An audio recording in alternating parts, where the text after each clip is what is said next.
ஒரு 200 கோடி ரூபாய்க்கு சொத்து இருக்குது எனக்கு சொல்லலாம், இருக்கலாம், பெருமைக்காக சொல்லலாம். பட் விற்க போகும்போது தான் தெரிஞ்சுது. சுமார் உங்களோட சொத்து மதிப்பு என்ன சார்? எனக்கு சொத்து மதிப்புன்றது எப்படி பார்த்தாலும் கோடிக்கணக்கில் இருக்கும்னு தான் பெருமைக்காக சொல்லலாம். பட் விற்க போகும்போது தான் தெரிஞ்சுது. ஒரு இடம் வேஸ்ட்டாக கிடந்தது நம்மகிட்ட. அது விற்றுருங்கன்னு என் ஒய்ஃப் சொல்லிட்டு சரி விற்றுருங்கன்னு சொன்னேன். அந்த ஏரியா விற்றாங்க. அதில் ஐ திங்க் 40 lakhs 50 lakhஸுக்கு இதை விற்றுருக்காங்க. அந்த ஒரு இடத்தையே விற்றுருந்தாங்கன்னா இப்போ மொத்த இடம் பார்த்திங்கன்னா அதில் அப்படியே டபுள் பண்ணிக்க வேண்டியது தான். ஒரு 200 கோடி ரூபாய்க்கு சொத்து இருக்குது எனக்கு சொல்லலாம், இருக்கலாம். ஆமாம், எனக்கு தெரியாது, எனக்கு தெரியாதுன்னு சொல்கிறேன். இருக்கலாம் தான் சொல்ல முடியும். நல்ல ஏன்னா அதுக்கு அசஸ்மெண்ட் போடணும். அவங்க அசஸ்மெண்ட் போட்டு எனக்கு அசஸ்மெண்ட்லாம் சும்மா தான் சார் கலாய்க்கிறதுக்காக கேட்டேன். ஓகே, இது சொல்கிறதே ரொம்ப பெரிய விஷயம், சொல்ல மாட்டாங்க.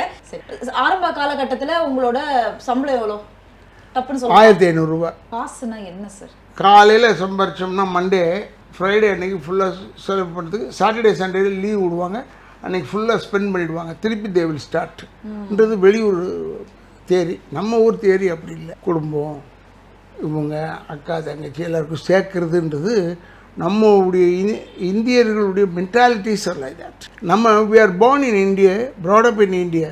So our mentality will also be like that. அது ஒன்றும் தனியாக போய் இப்படி ஆகும்.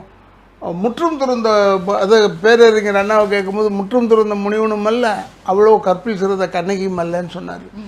அந்த மாதிரி தான் இது தாட்டு புறவே. இதில் கொண்டு வருவது நீங்கள் எதுக்கு சம்பாதிக்கிறீங்க பதிலே சொல்ல முடியாது என்னால். மற்றவங்களாலெல்லாம் சொல்லுவாங்களா என்னன்னு தெரியல.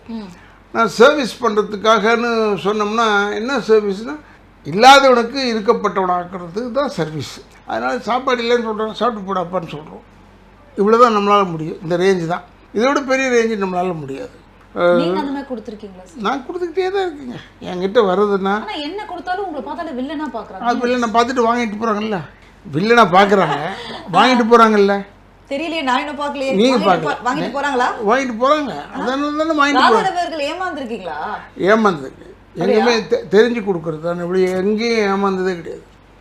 இமோஷனலி ஏமாந்துருக்கீங்களா? இமோஷனலி ஏமாந்துருக்கு. இமோஷனலி நிறைய இடத்துல ஏமாந்துருக்கு. பட் அதெல்லாம் ஒரு பெரிய விஷயமா எடுத்துக்க மாட்டேன். நான் ஒரு 2 நாளில் மறந்துடுவேன். ஏன்னா நீங்கள் அதை வச்சுக்கிட்டே இருந்தீங்கன்னா நம்ம வாழ போகிறது வெரி ஷார்ட் ஸ்பேனுங்க. நம்ம லைஃபே வெரி ஷார்ட்.